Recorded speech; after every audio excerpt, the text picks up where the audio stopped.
அல்லாஹ் இபாதத்தை சரியாக செய்தார்கள். நபி ஸல்லல்லாஹு அலைஹி வஸல்லம் அவர்களுக்கு கட்டுப்பட்டு நடந்தார்கள்.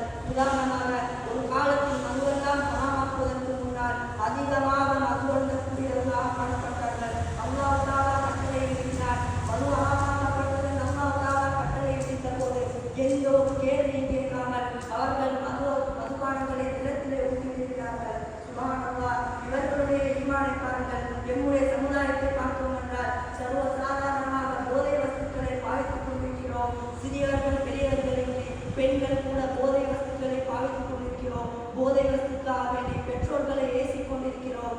போதை வஸ்துக்கு எடுப்பதற்காக பணம் கொடுக்கவில்லை என்றால் பெற்றோர்களை அடிக்கக்கூடியவர்களாக இருக்கிறோம். அன்பான இஸ்லாமிய சகோதரர்களே, இவர்களை போன்று நாங்கள் வாழ வேண்டும் என்ற என்னுடைய உள்ளத்தை நாங்கள் மாற்றிக்கொள்ள வேண்டும். இவர்களை என்னுடைய ரோல் மாடலாக நாங்கள் எடுத்துக்கொள்ள வேண்டும். அடுத்த காரணிதான் மரணத்தை பற்றி அதிகமாக என்னுடைய உள்ளத்திலே நினைவு கூற வேண்டும். அன்பான இஸ்லாமிய சகோதரர்களே, அல்லாஹ் தஆலா கூறும்போது கூறுகின்றார், குல்லு நஃப்ஸின் ஸாயிகத்துல் மௌத், குல்லு நஃப்ஸின் ஸாயிகத்துல் மௌத். ஒவ்வொரு ஆத்மாவும் மரணத்தை சுவைத்தே தீருவார், மரணத்தை அடைந்தே தீருவார். இதில் யாரும் விதிவிலக்கில்லை, யாருக்கும் தப்பித்து ஓட முடியாது. நாட்டுடைய ஜனாதிபதியாக இருந்தாலும் சரி, நாட்டுடைய அரசனாக இருந்தாலும் சரி, யாருக்கும் மரணத்தை விட்டு தப்பித்து ஓட முடியாது. அன்பார்ந்த இஸ்லாமிய சகோதரர்களே, நபி ஸல்லல்லாஹு அலைஹி வஸல்லம் அவர்களுக்கே மரணம் ஏற்பட்டது. நபி ஸல்லல்லாஹு அலைஹி வஸல்லம் அவர்கள் மரணித்த போது உமர் ரலியல்லாஹு அன்ஹு அவர்களுக்கு கவலை தாங்கவில்லை.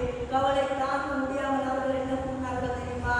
யாராவது நபி ஸல்லல்லாஹு அலைஹி வஸல்லம் அவர்கள் மரணித்து விட்டார் என்று கூறினார், என்னுடைய வாழ்வை பலம் பார்த்துவிடும் என்று கூறிக்கொண்டிருந்தார்.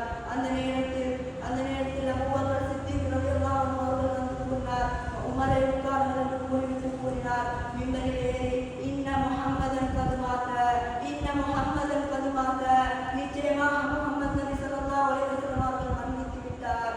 இன்னா லில்லாஹி வ இன்னா இலைஹி ராஜிஊன். அன்பார்ந்த இஸ்லாமிய சகோதரர்களே, இவர் அவருடைய மனைவியுடைய மடியிலே நபி ஸல்லல்லாஹு அலைஹி வஸல்லம் மரணித்தார்.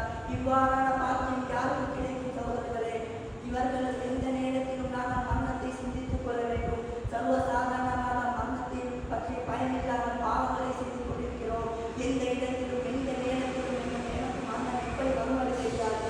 அல்லாஹ் தஆலா அல்-குர்ஆனிலே கூறும்போது கூறுகின்றார், ஐனமா தகூனு யுத்ரிக்குமுல் மௌத், ஐனமா தகூனு யுத்ரிக்குமுல் மௌத். நீங்கள் எங்கிருந்த போதும் உங்களுக்கு மரணம் வந்தடைந்தே தீரும். வலவ் குன்தும் ஃபீ புரூஜின் முஷய்யதா, பலமாக கட்டப்பட்ட கோட்டை இருந்தாலும் சரி, யாருக்கும் மரணத்தை பற்றி பயந்து ஓடி ஒழிய முடியாது. நாட்டின் ஜனாதிபதியாக இருந்தாலும் சரி, அமெரிக்காவுடைய ஜனாதிபதி